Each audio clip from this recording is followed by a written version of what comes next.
Welcome to another episode of the OTCs podcast.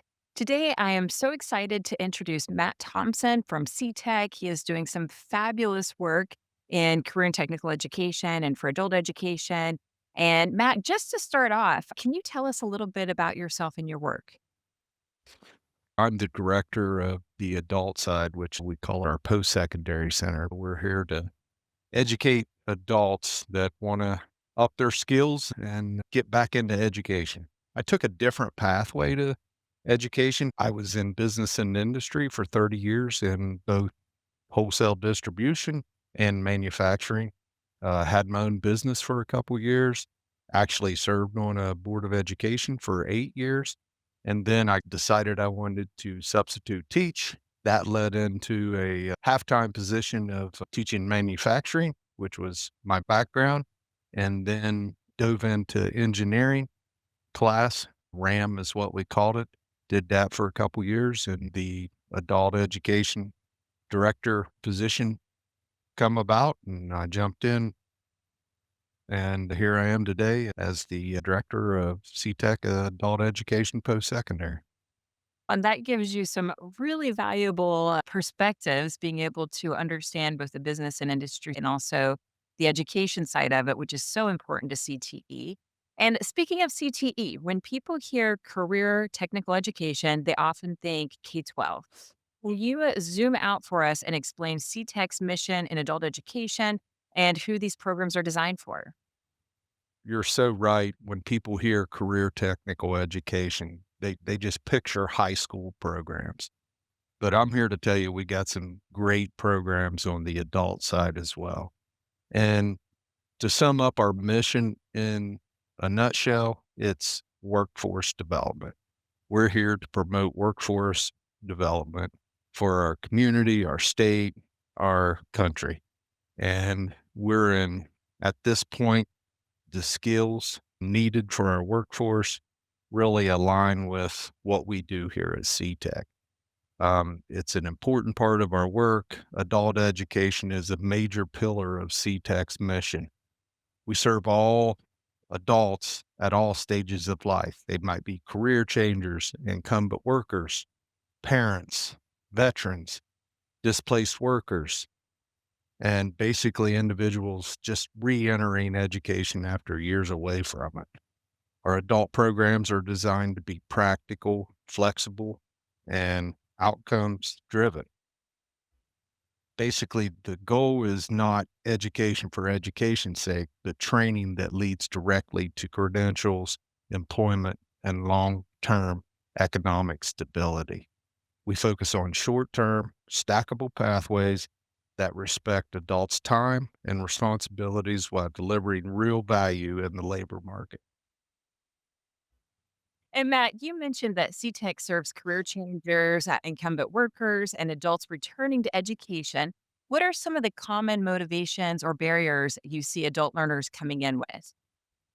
Most learners that come to us are somewhat motivated already because they reached out to us and are trying to basically get a better wage or find some career stability, maybe some advancement opportunities in their current job, or even a path into a field that offers long-term growth.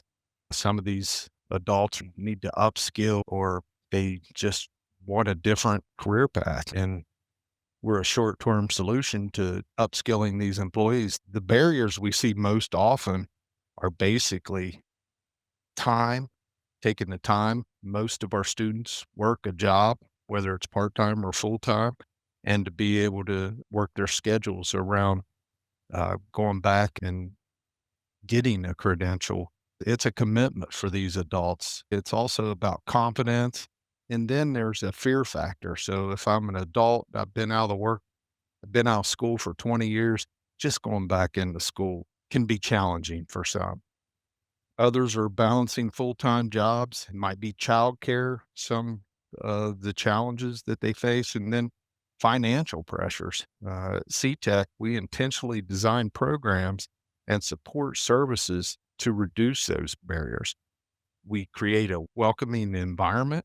Everybody here is really geared towards servicing the student, and we're offering clear pathways, and we want to help our learners build confidence early so they can persist and succeed in what they want to do. So, Matt, C-TEC puts a strong emphasis on hands on training, which I absolutely love, but also on credentials and job outcomes. How do you ensure programs stay aligned with real employer needs? Employer alignment is key to everything we do. Programs are developed in isolation. Employers are involved from the beginning and remain engaged throughout. So we have advisory committees 2 times a year where we bring in business and industry partners and sit down at a round table and discuss how we can improve the program. Their input helps shape curriculum, credentials, equipment investments, and scheduling decisions. We also rely on ongoing conversations, not only with the advisory committee members, but we use labor market data. We direct employer feedback to ensure programs remain relevant. If a program is not leading to employment or advancement opportunities, we take a hard look at whether it should be adjusted or phased out. The goal is continuous alignment. And with that, let's talk a little bit about your programs. I know you have healthcare, public safety, skilled trade, IT, which are all critical sectors. Which areas are seeing the strongest demand right now, and how does C-TEC decide where to invest next? So, really, all the above. Just about every program that we have is in high demand. We're creating programs that our immediate community, in this case, Licking County, is in need of. So, healthcare, public safety, and skilled trades, we continue to see strong and consistent demand on that. Programs like EMS, fire, paramedic, nursing pathways like CNA, certified nursing assistant, welding, electrical, HVAC, industrial maintenance. We need those positions to make Licking County attractive and Ohio attractive. That's what Ohio Technical Centers, they do a wonderful job all across the state. So it's not just us, it's the other Ohio Technical Centers in the state. We are also seeing growing demand in our IT related fields and advanced manufacturing. When deciding where to invest, we examine labor markets, employer hiring needs, wage data, regional economic development plans, and then we aim to build programs that are sustainable and relevant, not just today, but years into the future. That is so important, and especially focusing on the future. Sometimes we can get wrapped up in the immediate needs and not see what's really going to be the long-term important pathways for our students. And Matt, while we're talking about programs, I ran across a presentation that your assistant director, Amy Raridan, did at PACE last year on expanded functions, dental auxiliary, which I believe you referred to as EFTA. Can you talk to us about this initiative? Oh, yeah, it's one of Jamie's pet projects, and she's done a wonderful job with that. EFTA, it stands for Expanded Function Dental Assistant. So basically, it's a dental assistant who has completed additional training, which allows them to help the dentist with more hands-on parts of dental care. We're one of 8 in the state of Ohio, and we're the only Ohio Technical Center that has a EFTA program. We do partner with a community college, COTC, to have this program. We've been very successful that we're into our second cohort now, and we have a high demand for that. Matter of fact, that's very competitive to get in the program, and can't say enough about Jamie and where that program's gone, and our instructors are second to none in that program as well. That's a great thing that we have going here at C-TEC. What a fantastic opportunity for your students. I'm impressed overall with everything that you're doing. I want to talk about a couple more of your programs that I think our audience will be really interested in. One of those is the broadband and fiber optics training. Can you talk about why this is such a critical workforce need and what kind of careers this opens up for learners? And who are the employer partners that are helping to shape this work? Everybody needs the internet, right? Everybody wants speed and fast and all that. So our broadband and fiber optics training represents an important emerging workforce need. Ohio's investing a lot of money to get our infrastructure up to par with other states. The demand for these skilled fiber technicians continues to increase.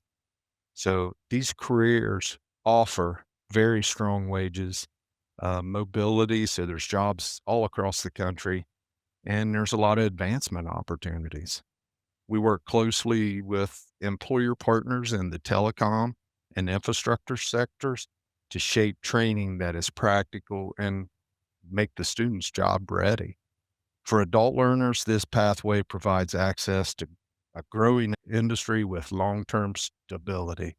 And we have a power line program currently, and it goes hand in hand with our power line program. Matter of fact, we have a lot of students from our power line program that jump into our fiber optics training to expand their knowledge and help them upskill within the power line program.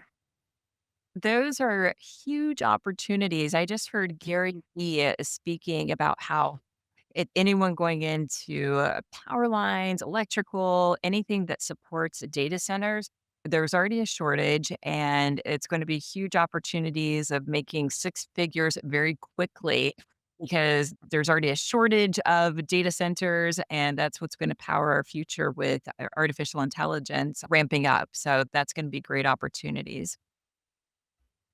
And Matt, I also was very excited to see your drone program and UAS training and having FAA Part 107 prep and real world applications. What great opportunities for your learners. Can you talk about this and how this can help both new learners and incumbent workers upskill? Yeah, yes, drone and UAS trainings near and dear to our hearts here at C-TEC. Not only benefits new learners, but also incumbent workers who want to add drone capabilities to their existing skill set. So basically, public safety, let's take a firefighter. Maybe he wants to be the drone operator when it goes into the fire and it actually goes in the house, does a search, and is able to identify maybe a person that's stuck in the fire and they know exactly where to go. Or maybe it's a police officer that sends the drone in the house without a physical body going in and being able to search the house prior to sending humans in. It's a safety thing that can be applied in multiple industries, inspections, oil and gas. Won't be long before you'll be seeing a drone deliver your groceries in your front yard. Right. I had not thought about the rescue side of it, with someone being able to send it into a burning fire to keep a firefighter from being at risk and be able to find out if someone's trapped or where they're at. That's incredible. I can imagine that thinking about mine rescue teams, being able to use drones in that sense. So many applications and wow, can I sign up? Sure. Come on down. We'll teach you a few things, that's for sure. Up next, C-Tech also works directly with employers on customized training. Can you talk about this and share an example of this kind of employer driven approach helping businesses retain talent while helping workers grow? Well, it's a customized training. It's actually how I was introduced to C-Tech. I was approached when I was running a manufacturing facility here in Licking County, and we basically customized training allows us to respond directly to employer needs. We partner with businesses to design training that fits their specific operations, just like it did for me. Whether that involves technical skills, maybe it's safety training, maybe it's process improvements, maybe it's just customer service needs. This employer driven approach really supports retention by demonstrating investment in employees. A trained employee is a retained employee. For ESL, that's not something we've talked much about on the podcast, and it often doesn't get enough attention in workforce conversations. How does C-TEC's ESL programming support workplace communication and act as a bridge into technical training and career pathways? So, English as a second language program is a critical component of our workforce development. And like you said, it's often overlooked. Language skills directly impact safety in the workplace, teamwork, productivity, and advancement. So here at C-TEC, our ESL programming is workforce focused and integrated with customer service, workplace communication, and warehouse and distribution training. ESL often serves as a bridge into technical training and higher skill career pathways. We have about 95 students. They all do well when they're placed in industry. In that same category, there is also we offer GED and adult diploma options. When I was reading through some of the different things that you offer, I ran across the Jill of all trades. And at first I thought that it was a typo because I've never heard of Jill of all trades. I'm like, oh, they meant Jack. And I'm like, I see what they've done here. So Yeah. yeah, that's a good one. How do you approach stereotypes around skilled trades and technical careers with events such as this? When we look at stereotypes, for example, welding, first thing people think is it's got to be a male. Well, I can tell you right now, I can attest to it. That's not the case. It female, male, they all make great welders. And on the flip side, you could take the cosmetology class where it's female dominated, but we have few males in that class.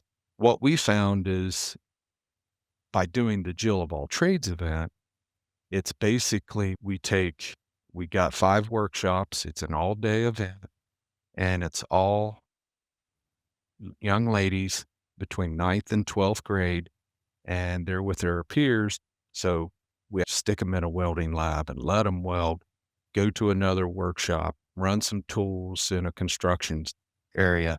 Maybe we stick them in the firefighting area and put a hose in their hand and let them spray some water, power line, let them climb up the pole. And what we found by introducing them and allowing them to really test the waters among their peer group, it's enticed them to take the chance and go into that particular field. For example, this year we have 8 or 9 welders that are female in our secondary side. So it's a great accomplishment. This will be our 3rd year, and I would encourage any young lady between the ninth and 12th grade to come out and spend the day with us. I love this. I have a friend who decided she wanted to change and did something totally different and went into welding. And absolutely, that just was her passion. And it was something that she just didn't even realize would be an opportunity as a female. So I think that expanding the horizon and giving people opportunities to try something new and creating that very friendly tone with the Jill of all trades, that's just fantastic. And Matt, if an adult learner or an employer who is listening right now and wondering whether C-Tech is a fit, I'm already sold, but what would you want them to know? Well, for adult learners listening, if C-Tech is a place where you belong, whether you're starting over, changing careers, or advancing in your current role, our mission is to support you every step of the way. We view ourselves as a workforce partner. By working together, we can build strong businesses, skilled workers, and thriving regional economy. So stop by and check us out. We're all here and willing to help out in any way we can. Well, Matt, it has been an honor to have you on the podcast and hear about the incredible opportunities that you're offering to students, employers, and to the community as a whole. For our listeners, thank you for tuning in. Check out past episodes and hit that subscribe button. You don't want to miss a single episode. You can find out more information about OTCs on their website, expand on the details of this podcast for more information on how to connect. And a special thanks to OAX. It's because of their support that we're able to offer this content. And until next time, I'm Rachael Mann, and this has been the OTCs podcast. Thanks again, Matt. Thank you, Rachel.